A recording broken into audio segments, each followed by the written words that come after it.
believe in change and we're prepared for it with new techniques and new approaches. And as for our part, we feel that you're the best pieces of manpower available in this whole region. Let it go out there today, baby. 3, 2, 1. And once again, our mighty ship is back on course. Welcome to the Sports Talk with Devin Wade podcast. Oh, mama, there goes that man. You the man. Ladies and gentlemen, star of our show. Welcome to another edition of the Sports Talk with Devin Wade podcast, coming to you post Super Bowl. Didn't get an opportunity to come on in this form to talk to you guys before the Super Bowl. So that means that the long off season has begun, and we can start to talk about, well, I won't, but people will start to talk about draft picks. We will talk free agency, and we will talk about the future of the Houston franchise and other franchises. What'd you think of the Super Bowl? What did you think? Well, I mean, what did you think of halftime? We'll get into all of that. We'll talk a little bit about some basketball stuff and maybe some baseball stuff. We'll get into a few things. But let's start with this. Thank you so much for watching us. And if this is your first time, we've been around a minute. Usually I have a co-host, no co-host this time out, but I am going solo. And that means that there are ways that you guys can interact with me post-recording, but before we do the next show. And we have a sports line, 832-941-6614. You can call in 24 hours a day with questions, comments, requests, rebuttals, but whatever you want to talk about. And in the past, we've been able to put those those comments from the sports line up, and we can do it again at some point in this forum. And when I say this forum, I'm visual on YouTube, so hi YouTube people, but I also am doing the same thing that I've always done with the audio portion on Spotify, Apple Podcasts, all of the places that you get your podcast. Now, for those of you who are concerned, like Biscuit, my brother, why do I wear the headsets, right, and not a microphone, which I have the microphone here, and I will probably be transitioning to the microphone. But he talks about me bad.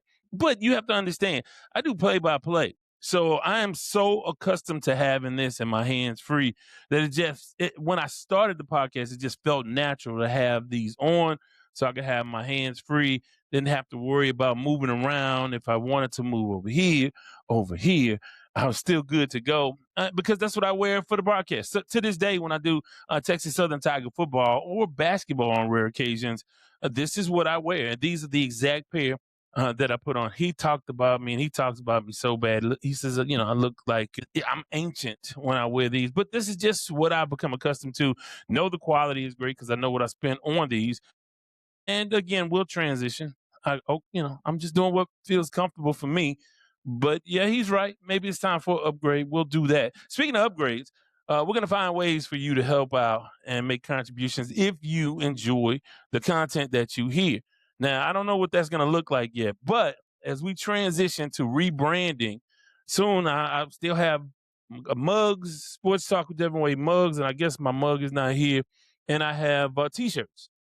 Now, I'll ask for a little bit more than, say, market price, but it's really, you're just making a statement that you're supporting what we're doing because there are costs involved.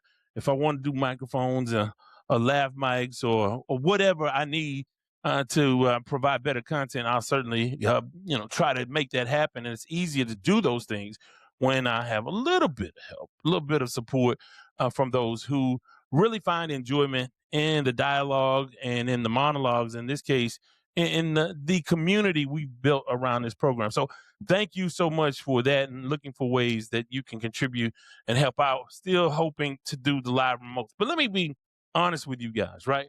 And I'll get back into ways that you could be more interactive. Now, I'm at KTSU in Houston, Texas. I'm on 5 nights a week, 6 days total. Talk sports one of those days on Saturdays. But every night, 6 p.m. to 10 p.m., I am on the air. So that keeps me extremely busy doing all the things it takes to be a person responsible for a number of different facets of radio life, as it were. And it's been quite a wonderful adventure. No, not complaining at all. It just doesn't allow or hasn't, I have not been able to carve out a specific time where I can consistently produce content. But that's getting better as I learn how to maneuver in certain spaces, and things are kind of leveling off, at least season to season. So if I don't come to you, it's not because I don't want to. It's because your boy has been on the grind. So there's that. But in addition to the sports line, 832-941-6614, you can join the Sports Talk with Devin Wade group on Facebook and subscribe to the Devin Wade channel on YouTube. Hit that subscribe button. You know, I heard people say that all through time watching YouTube videos. Subscribe. But it's important. It's important that you do that. So if you can, and if you haven't, please do. So let's talk about a couple of things. Let's talk about the Super Bowl. What'd you think? Anticlimactic, went about like everybody thought. And, you know, a lot of people were bored. I thought it was a tremendous defensive game on both sides. And it just did not provide that. There was not a lot of sharp play from the quarterback position. I think the longest play for Seattle was under 20 yards. And we saw what Drake May was able to do or not do under duress quite a bit.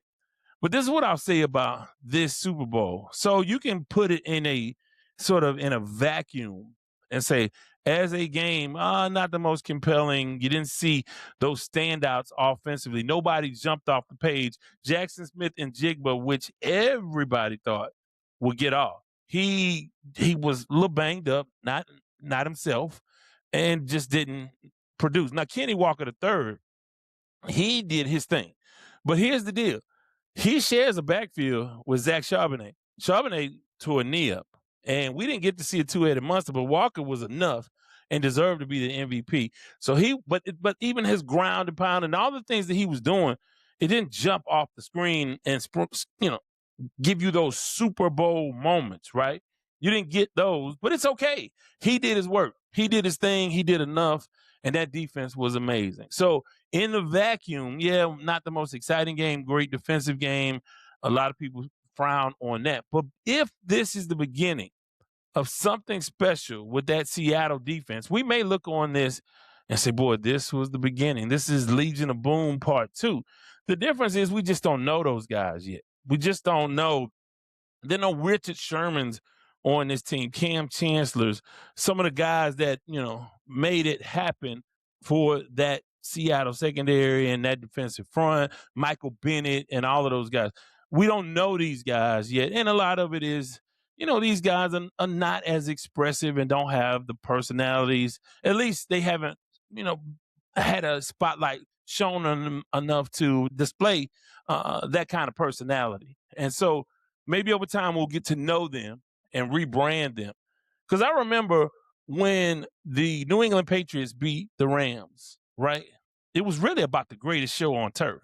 The Rams were supposed to win that game. And then you say, okay, well, the game's about to go into overtime. But Tom Brady and those Patriots came back, Adam Vinatieri came back and won that game. Now, that game in itself, had they not gone on to do anything else, would have been utterly forgettable, other than the fact that it was a huge upset. But in looking back, that was the beginning of a dynasty. I'm not saying that that's what's going to happen in Seattle, but we may look back in 4 or 5 years and say, boy, that defense has been doing it for years, whether they get back to the Super Bowl or not. Now, another Super Bowl that was like that. I look back at the Super Bowl here in Houston, the Janet Jackson Super Bowl with Carolina. And you're like, oh, Jake Delhomme. But then you look at, Steve Smith exploded out of that. That defensive team was really, really good for Carolina. But in a vacuum, there was a really boring game until, there were spurts at the end of each half and a dramatic finish. But so, you have to give these things a little bit of time. Drake May did not play well. That offensive line did not play well. And this is what I want to ask Houston Texans fans. Now, if you live in Houston or you consume Houston media or Houston energy in that space, the Texan fans have been giving C.J. Stroud the blues. He's gotten the pure D blues. People are they're done with him. I mean, they have jumped all over him for a bad couple of weeks. Will the New England Patriots fans do the same thing to Drake May, who looked really, really bad? Missed throws, under pressure now. Now, again, didn't have a lot of time, not an imaginative offensive game plan coming into that game. But, he had open throws and he missed them. He looked horrible. Now, there were extenuating circumstances. We'll hear more about that, I'm sure. But I will say this, are the New England fans still on board? Because I think the Texans fans, and I don't want to be in a position of taking up for C.J. Stroud or being a C.J. Stroud cheerleader, but I will say this, 3 years, 3 playoff wins, and, you lose in the divisional round. Awful 2 weeks, horrible 2 weeks without Nico Collins, without Dalton Schultz, who left the game pretty early in that one, without Joe Mixon, who didn't play the entire season. Again, I'm not taking up on him because he played as bad, historically bad, a historically bad half of football. And you put those 2 games together and it looks like, man, this is the game that couldn't shoot straight. But he got him there. And, of course, Davis Mills had that run when CJ was out with the concussion. I think that they have to stay the course with him for now. And if you want to make long-term plans, I don't know what that'll look like. Maybe you can get lucky and get somebody in the 4th or 5th round or, I don't know what you can do. I don't know that you want to invest in the early rounds of the draft on a quarterback of the future. I think that's crazy. I think what you have to do is build around him, get your pieces all back, hope that those receivers, Noel and Higgins continue to progress, and maybe add another veteran receiver. I think Christian Kirk is a free agent. He won't be back. See what you got in the backfield. Woody Marks was a nice addition. He's going to be good. Is Joe Mixon going to be on this team? Nick Chubb is a free agent. So, I mean, my bigger point is, can we back away and kind of figure out or give a little bit of room to C.J. Stroud to see if he can come back and fix this thing, because he's had a lot of success through a significant amount of adversity. So there's that. But by and large, Super Bowl, you just have to look. I was not excited leading up to the Super Bowl. I wasn't excited about it, right? But Super Bowl Sunday, you wake up and you're going to do a little extra. You're going to put something together. You're going to figure out what you're going to eat, what you're going to drink, and how you're going to celebrate Super Bowl Sunday. I get that same excitement, not quite the same, but there's something special about Super Bowl Sunday. And I was excited. By the time the game rolled around, I was all in, and I didn't have a dog in the fight. I wanted Seattle to win. I just don't like New England for a number of reasons. Not since Stanley Morgan, Russ Francis, and Steve Grogan, Andre Tippett. Who else was on that team? Mike Haynes early on. Yeah, I go with that. John Hanna. Not since those days have I been a New England Patriots fan. The old Patriots uniforms. Really, really like those. But no, so I like Seattle. I like the tenacity and the toughness of that defense. They're going to be there for a while. Now, I don't know if they'll get back, but boy, they'll be in it. If Darnold can give them anything, you have to believe that with the retirement or the pending retirement of Cooper Kupp, they're going to add another receiver or two. That's going to be a team to be reckoned with. Walker, I think, will get his money. And I don't know what that money will look like, but he'll get paid. He won't be franchised or anything like that, but he'll be back. Charbonnet, I don't know what the timetable is on him coming back, and they may have to add a little depth until he gets back. But that team is built to be around for a minute. You look at the Rams in that division. Can Matt Stafford continue to do that at his age? An MVP year, can he repeat that? We'll see. But a lot to look forward to in that space. I also want to talk a little bit about, and I want to get your thoughts on that. So you want to comment on any of that, 832-941-6614. Want to talk about halftime. Let's talk about Bad Bunny. Bad Bunny was a bad boy. He did his thing. And let me say this. Let me preface all of this by saying Never really heard of him until I heard the name, like you hear names in the zeitgeist, you hear names out there. It means nothing. It meant nothing. I didn't know who he was. No knock on him. I mean, it's more of an indictment of my disconnection with pop culture in various ways. But I will say this, you heard more, obviously, the controversy that erupted when he was announced as the halftime show guest. So I went into the thing not really yay or nay on this thing. I didn't know how I was going to go, and I was going to watch. I certainly wasn't going to turn over to Kid Rock and watch that shit show. So I wasn't going to partake in that foolishness. So, yeah, I was anticipating to see if he would do anything political. There was a lot of fodder there, a lot of ammunition if he wanted to make this a bigger political statement, a la Kendrick Lamar, especially in light of ICE and in light of how the mainland has treated the U.S. territory we know as Puerto Rico. He could have went deep. He took his shots. But let me say this. That was an amazing performance by Bad Bunny. And that was almost like a Broadway show kind of performance. I don't speak Spanish. I took 5 or 6 years, Miss Espinoza. Man, did not fare well in Spanish class. And not my favorite subject. My mom got called by the teacher one year in Spanish. That didn't go well for me because she was at work and she was a teacher herself. That did not go well. But I say all this to say, not invested in any kind of emotional way. So I was a blank slate going into this thing. But that performance was amazing. I mean, I'm not converted to where I'm going to go out and learn Spanish again, which I should. It's because I live in South Texas. But not only that, I'm not going to just go out and get all of his music, right? So blank slate before and somewhat after. But that 13 minutes was an immense, amazing, intense celebration of Puerto Rican culture. And to see anybody represent a marginalized group with his whole chest and to do it the way he did it, and he kept it real with the old man playing dominoes. I guess he was symbolically speaking to a younger him by handing the little kid the Grammy. There was an actual real wedding. Those people really got married. And so as it goes, I guess they had invited Bad Bunny to their wedding, right? The couple did. And if you saw the halftime show, and obviously 127 million people did, so it's very likely if you're listening to this, you saw the halftime show. The couple was actually getting married. Bad Bunny, actually signed the wedding certificate.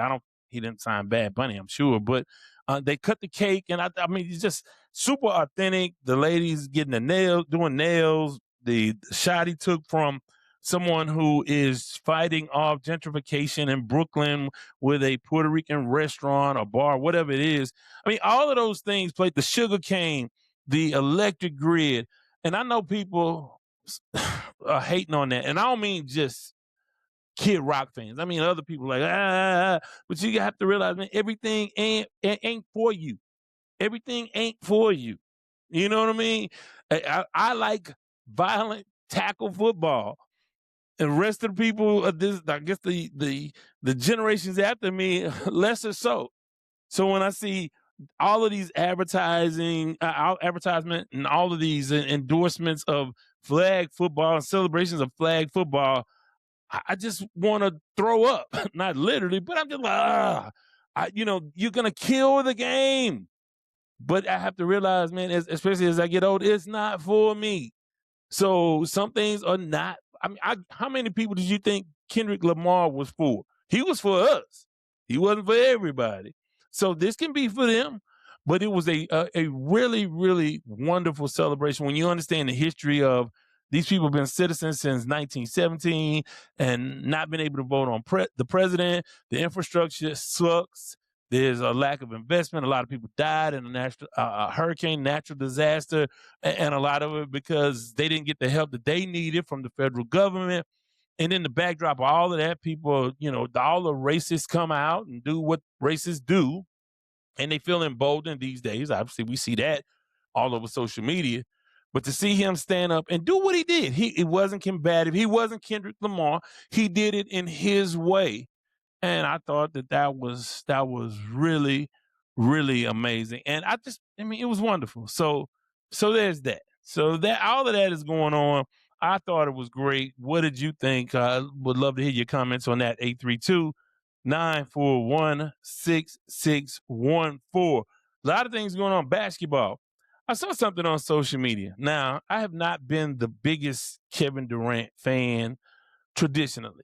And ever since he left OKC, I liked him in Golden State because I like Golden State. And I think Steph is like the best kind of superstar you can be, just about. And that, he as sharing and unselfish as a superstar can be, to be one of the best of his era, one of the 2 or 3 best of his era. And when Durant came over and they did their thing, that was cool. Then he left, not a huge fan, wasn't a huge fan of the trade, not because of him well, kind of because of him. Because, you envision his inability to stay or want to stay with team after team after team. And you say, okay, this guy is sort of a malcontent. It's not that he was a malcontent. He just couldn't get comfortable. He's, a little bit aloof, a little bit, And this is on the outside looking in. But I will tell you, since he's been in Houston, he's been a wonderful, wonderful addition. This team has lost a little bit in its defensive identity, obviously. And without Fred VanVleet not being available, that really affected this team in a lot of different ways. But they're not the tenacious Dylan Brooks kind of team where they were in your face, one of the best defensive teams in the league. Although their numbers are not so bad, but they're just not the same kind of team with him. Struggling a little bit, although they beat the Clippers, so they're coming back. But what has started to dawn on me, a couple comments that he's made that make me say, man, really, wow, I need to really take time to appreciate him again. Because, again, you can't deny how amazing he is as an offensive talent and how easy he makes things look. And he can do so many things on the court when he's locked in and even when he's not. But the first thing he said was when he was talking about, sort of catching somebody else in the scoring title, understanding he wouldn't pass LeBron. I think it was Kareem. And they were telling him how many points he would have to average for how many more years. And he was like, look, man, I may not ever catch him. He said, but my goal the whole time was just to be in the NBA 20 years. And that's an amazing thing to hear. Like, just the real sort of re-revelation, if that's a term, of his true passion for the game. He doesn't always come across as that guy for the love of the game, even like LeBron, or Steph Curry, just for the love of the game. But when you realize, man, this guy's goal, I mean, he really loves the game, and that's infectious. Because if he's invested, that's easier for us as fans and even media members to be invested. And the other thing is, he said this the other night, he was talking about how much he looked up to and respected Hakeem Olajuwon. And I thought, man, that's the way to get me. If you start to praise Dream and appreciate Dream, which I don't think he is historically enough, just like Moses Malone isn't appreciated enough for what he is and what he's done. But when Durant talked about just spending time with him and how he was sort of fanboying out, just talking to Dream, I mean, that's a beautiful thing. And he's repeatedly talked about his love and appreciation for playing here in Houston. I'm an H-Town native, so that means a lot to me. So there's that. So, hey, go Kevin Durant, go Rockets.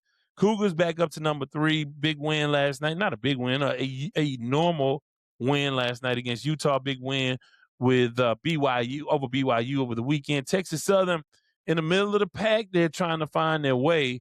And they played last night. They played Bethune-Cookman or not last night, I guess a couple of nights ago, into overtime. And Bethune is, I guess, the cream of the crop right now in the SWAC.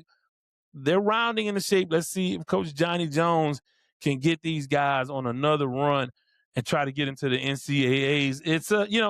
It's always wide open, man. It's those 4 or 5 days in Atlanta this year, and usually in Birmingham, that tell the tale on that season. But so good basketball going on. Time to sort of invest in that.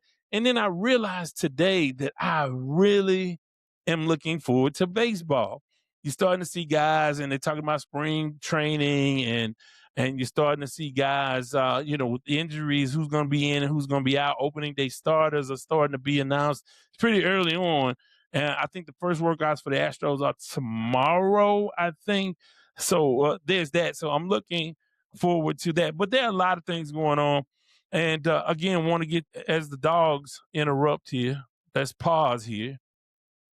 Okay, y'all, I'm back. The dogs were doing what they do. And again, just one more hurdle along the way in producing content for you guys. But yeah, the other thing, NBA, there was a fight a couple of nights ago, Charlotte and Detroit. And I was just having this discussion with somebody about, the cliche is fighting is bad for the game and you should bar fighting. And I agree that you can't have people fighting in the stands and players going into the stands and people out here really getting hurt. But I will say this, it's just not true.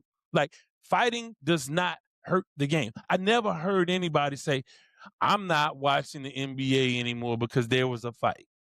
Same thing with hockey. You may not be your favorite thing. You may turn away, but you're not leaving the game because of my altercation. And not only does it not hurt the game, look at what we're doing here. In the middle of February, on a weeknight, the lead story in all the sports, not the Olympics, not LeBron, not any of that, not OKC. The lead story was Detroit and Charlotte. Now everybody, they perk up. And I'll tell you what, and it's not because you want to see people fight. I mean, I like combat sports, not MMA. I like boxing. I don't like MMA. I like boxing. But, an altercation to me means passion, means that you care. And for so long in the NBA and on other sports, guys, this perception that they're buddies, they share agents, they're boys, they don't go as hard as they can. I like the old days when people just didn't like each other and they competed as hard as they could, and sometimes it would spill over. But when it spilled over, you knew that they cared. And so what I saw is two teams that cared, and that passion was there. So suspensions, do what you got to do. You don't want a repeat of any of the bad things that have happened with injuries. But to see a fight, not only does it not hurt, it helps, because that is the lead. If it bleeds, it leads. If they fight, it's right. It's number one. And so the contradiction and the hypocrisy of it all, to say, fighting is so bad, and then you lead with it and show the fight from 5 different angles, and everybody's tuned in to see it, and everybody clicks on it when they see it, then how much is that hurting the sport? Otherwise, would you even know that Detroit and Charlotte played the other night? Would you care? Now, when they play again, guess what's going to happen the night they play? Hey, looking forward to that matchup. This is the first time these two teams met since the altercation. So guess what? Who's going to be tuned in? All of us, to some extent, to varying extents. But if you're an NBA fan, you're going to make sure, let's see, what happens here. And if they play in a playoff series, how exciting would that be to know that, there's bad blood. These guys don't like each other. That's what we like. We like conflict. Now, again, there's a thin line.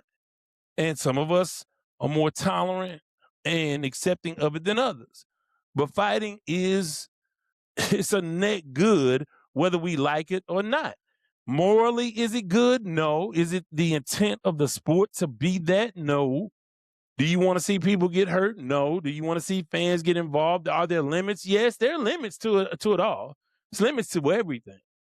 But, this cliche that, fighting is so bad, it's going to kill the sport. No, indifference kills the sport. Apathy, feeling like these guys are buddies. What I can't stand is for my night, and I toss and turn on my morning, and not so much, years and years ago, because I don't consider myself a fan in the same way, because I've been in the media forever and ever, and I've lived long enough that I'm not as, well, I will say this, there's certain teams and certain games where I really get upset. Now, when the Cougs lost in the Final Four. That kind of triggered the teenage me in Five Slammer Jammer. So that's it. In that case, it did still happen. But by and large, it doesn't happen to me anymore, where you toss and turn and you think about certain plays and you replay certain scenarios in your mind and you care so much. And don't you hate it when you see, the guys are at dinner and they're in a commercial together and they're at a party and they're hanging out with each other on some yacht somewhere? Now I'm saying to myself, well, who's the fool? I'm emotionally, financially invested in this thing, and they don't seem to care. So if you want that passion, if you had that passion for sports, you want the people in the arena to have the same passion. And of course, these guys see the whole picture and they get it. And outside of the vacuum that's sports, you understand that, hey, we are the product. And I'm not going to hate my brother because we're in the same boat. The owners are the ones in control. We're just their pawns. I get that kind of stuff. I understand it, but not on game day. I want you to go at it. I want you to not like each other. That's why I'm tolerant of Draymond Green. Now, he hurts his team with some of the shenanigans, and you would love to see him play back in the 90s and the 80s and see if he was really about that life. But, I just think that these things are a net good. I'm not endorsing it. I'm not saying they should do it more.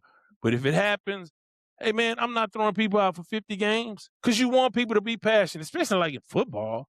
As long as you don't swing a helmet or punch a fan, yeah, DK Metcalf. If you don't do those things, then it's okay. We can work with you.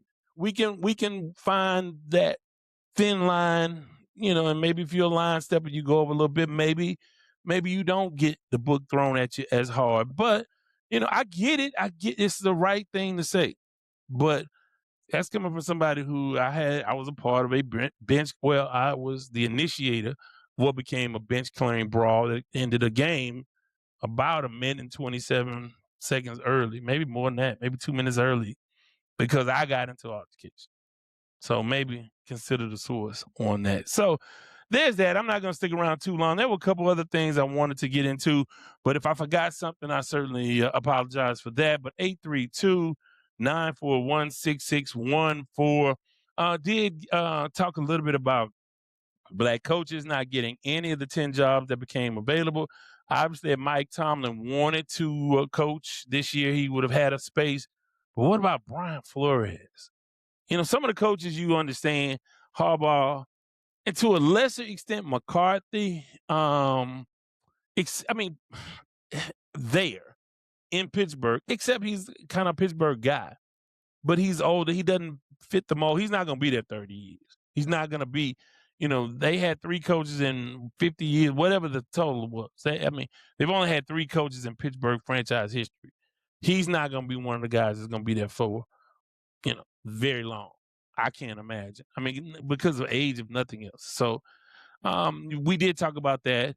And we got some fun stuff coming up for KTSU Sports Talk on Saturday. Going to try to wrap our arms around the World Cup and start to get more knowledgeable. I may have some big, I guess is a relative term, big name guests on the podcast to talk soccer.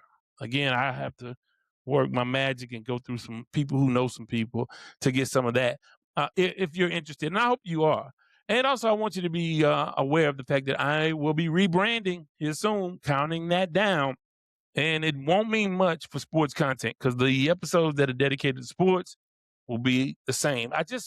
It came to be a situation where, we would venture off the path. Reggie and I would, and other guests and I have gone way off the beaten path. And it dawned on me that maybe some of the people who wanted to hear sports talk didn't want to hear about politics or social issues or cultural issues.